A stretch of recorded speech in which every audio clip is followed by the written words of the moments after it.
Avec l'élevage sans frontières, le groupement Onadou a gagné pas mal de choses. Nous sommes partis d'un petit enclos et le faisant bien, d'autres élargissent ça déjà. Et de ce qu'on a gagné de l'élevage sans frontières, c'est énorme, on ne peut pas tout énumérer. Oui, on ne peut pas tout énumérer.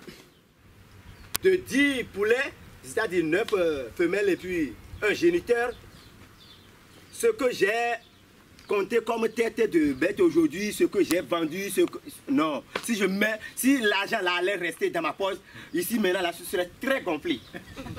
Oui, oui, je vous dis vrai. Maintenant, dans l'élevage sans frontières, mes enfants sont bien assurés. Depuis que j'ai connu l'élevage sans frontières, on n'a jamais renvoyé mon enfant de l'école à cause de la contribution. Donc, c'est des points forts pour nous. Merci, je m'arrête là. On peut se lever maintenant pour aller vers les bêtes.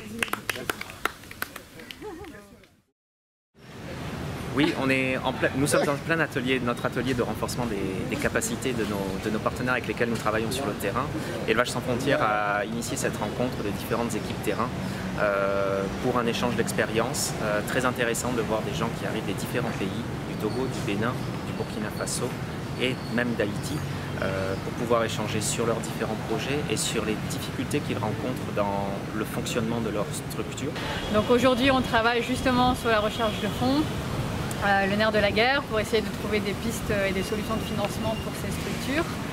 Nous terminerons sur cet atelier par une petite visite plus technique avec la visite du centre Songhai, où là on verra différents ateliers de perfectionnement des activités sur le terrain en matière de production animale, production végétale, mais aussi en matière de transformation, conditionnement et commercialisation des produits. L'idée est de rendre ici ces structures plus fortes et qu'elles soient outillées, qu'elles définissent des méthodes en tout cas, pour rendre leur fonctionnement plus opérationnel et qu'ils arrivent à des résultats concrets, que ce soit en matière de développement de partenariats, de recherche de financement, de gouvernance et de dynamisation de leur vie associative.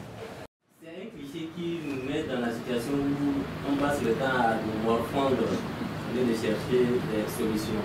Vrai ou faux, je pense que le débat n'est pas là, mais comment nous on fait pour s'en sortir? Pour vendre votre projet, vous devez croire en ce que vous faites. Si vous pensez que ce que vous faites c'est médiocre, bah ça va pas marcher. Il faut être convaincu que ce que vous faites c'est bien. Et c'est ça le mérite de fonctionner, et que ça va marcher, et que voilà, il faut croire en vous et en votre travail. Mais on n'a pas parlé du tout petit bonhomme qui est derrière et qui dit je suis le service après-vente. Ce que je souhaiterais moi comme prochain dessin, que l'Afrique soit beaucoup plus grande ou du moins de taille égale que ce gros bonhomme qui lui tape dessus, et qu'elle ait son propre service et pas un service après-vente, qu'elle ait ses propres services pour assurer son propre fonctionnement dans tous les domaines, éducation, santé, agriculture.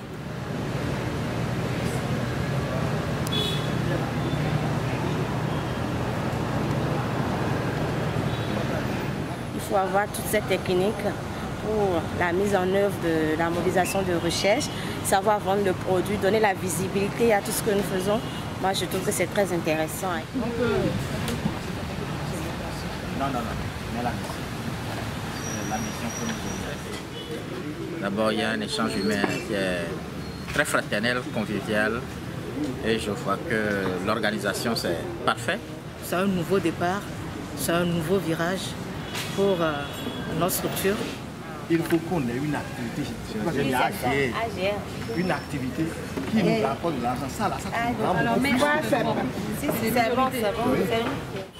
L'atelier est important pour les structures, surtout nous qui sommes des structures jeunes. Nous avons développé des expertises en aménagement bassin versant, en gestion sociale de l'eau, en élevage, en agro. L'autre menace encore, c'est l'insécurité. Parce que lorsque vous avez de l'insécurité dans votre pays, il est vrai que l'un entraîne l'autre, normalement on ne peut pas développer. Par exemple, il y a des choses que vous avez comme richesse ici, mais on pourrait quand même, les Français pourraient venir en grand nombre, comme on fait à Guadeloupe.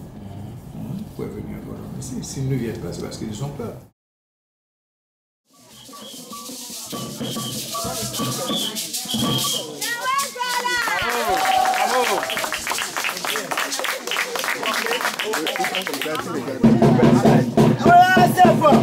Appui, suivi, réussi. Bravo OSF.